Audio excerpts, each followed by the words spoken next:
వెళ్ళి ఆ ఎమ్మెల్యే కార్యకర్తలు కాపాడుకునే దానికోసం ఆ సంఘాల గ్రామానికి వెళ్ళడం అన్నది ఒక నేరమంట. అది మొదటి కేసు ఎమ్మెల్యే మీద పెట్టిన కేసు. చూడండి ఒకసారి, ప్రజాస్వామ్యంలో అక్రమ కేసులు ఏ మాదిరిగా పెడతా ఉన్నారు అనంటే, ఈ చంద్రబాబు నాయుడు గారి వెన్నుపోటు పాలనలో, కుట్రల పాలనలో ఏ రకంగా ప్రజలు హింసించబడతా ఉన్నారు అనంటే అక్రమ కేసుకు నిదర్శనం ఇది. ఎమ్మెల్యే మీద పెట్టిన మొదటి కేసు ఇది. ఎమ్మెల్యే అక్కడికి వెళ్ళిన తర్వాత ఆ ఎమ్మెల్యే ఆ సంఘాల గ్రామంలో సద్దుపరిచి గిరి అనే ఆ పిల్లోడిని తన కారులో ఎక్కించుకొని ఈ గ్రామంలో ఇప్పుడు వద్దు నువ్వు ఉండడము, మళ్ళా ఏం చేస్తారో ఏమో, నాతో పాటు వచ్చేసేయి అని చెప్పి ఎమ్మెల్యే ఆ గిరిని ఎక్కించుకొని తన కారులో తాను నివాసం ఉంటా ఉన్న తన ఇంటికి తీసుకొని పోయే కార్యక్రమం చేశాడు చిప్పగిరిలో. ఆ గిరిని ఎక్కించుకొని ఎమ్మెల్యే మళ్ళీ తిరిగి ప్రయాణం అవుతా ఉండగా దారిలో నేమకల్లు అనే గ్రామం, దారిలో మరో గ్రామం నేమకల్లు అనే గ్రామం. ఈ గ్రామంలో దారి కాచి ఎమ్మెల్యే మీద మళ్ళీ దాడి చేశారు. ఎమ్మెల్యే మీదనే ఏకంగా దాడి చేశారు. ఎమ్మెల్యే తమ్ముడు శ్రీరాములు చెయ్యిన కొట్టారు. ఎమ్మెల్యే తమ్ముడు శ్రీరాములు చెయ్యి విరిగిపోయింది. విరిగిపోవడమే కాకుండా ఇంకా అన్యాయమైన పని ఏం చేశారో తెలుసా? ఇంకా అన్యాయమైన పని ఏమిటనంటే, ఈ నేరాన్ని కప్పిపుచ్చుకునే దానికోసం శ్రీరాములు ఎక్స్రే రిపోర్ట్, ఎమ్మెల్యే తమ్ముడు చెయ్యి విరిగిన ఎక్స్రే రిపోర్టు, ఎమ్మెల్యే మీద దాడి చేసి నేమకల్లు గ్రామంలో తిరిగి వస్తా ఉండగా దారిలో ఉన్న నేమకల్లు అనే గ్రామంలో ఎమ్మెల్యే మీద దాడి చేసి ఎమ్మెల్యే తమ్ముడిని చెయ్యరగొట్టిన రిపోర్ట్ ఇది. దీన్ని కప్పిపుచ్చుకునే దానికోసం అని చెప్పి ఏకంగా ఓ టీడీపీ కార్యకర్త, ఇది ఇంకా అన్యాయం, ఇది వినండి ఒకసారి, ఏకంగా దీన్ని కప్పిపుచ్చుకునే దానికోసం అని చెప్పి ఏకంగా ఓ టీడీపీ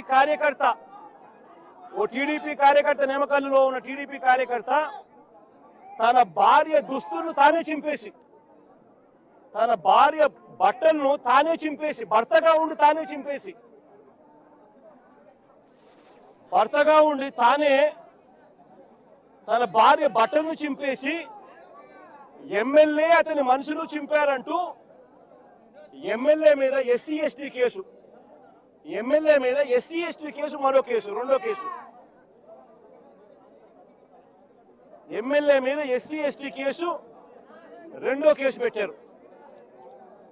నేను అడుగుతా ఉన్నా, ఇదే చంద్రబాబు నాయుడు గారిని అడుగుతా ఉన్నా, అయ్యా చంద్రబాబు గారు, మా వాళ్ళ మీద నువ్వు తప్పుడు కేసులు పెట్టడానికి మీ కార్యకర్తల బట్టలను సైతం వాళ్ళ భర్తలతో చింపించే స్థాయికి నీ పార్టీ దిగజారిపోయింది అని అంటే నువ్వు తలకాయ వంచుకోవాలి చంద్రబాబు అని చెప్తా ఉన్నా. నీ కుట్రలు చేయడం కోసం ఏ స్థాయికి దిగజారిపోతా ఉన్నావు చంద్రబాబు, నువ్వు ఆలోచన చేసుకొని అడుగుతా ఉన్నా. కట్టుకున్న భార్య బట్టలను 10 మంది ముందు 10 మంది చూస్తూ ఉండగా కుట్రలు చేయడం కోసం భార్య బట్టలను భర్త చింపుతా ఉంటే నిజంగా రాజకీయాలు ఏ స్థాయికి దిగజారిపోయాయో గమనించమని కోరుతా ఉన్నా.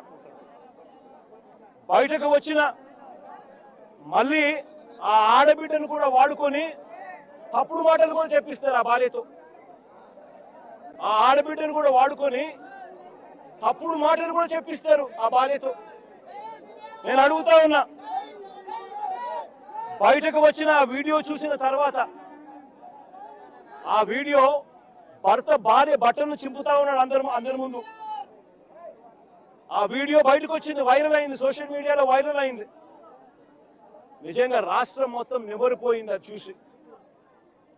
చంద్రబాబు నాయుడు గారి కుట్రల రాజకీయాలను చూసి, ఈ వెన్నుపోటు పాలనను చూసి రాష్ట్రం మొత్తం షాకు గురైంది.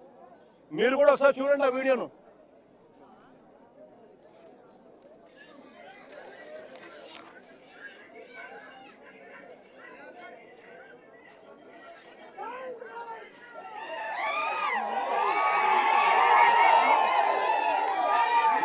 మళ్ళా ప్లే చేయి.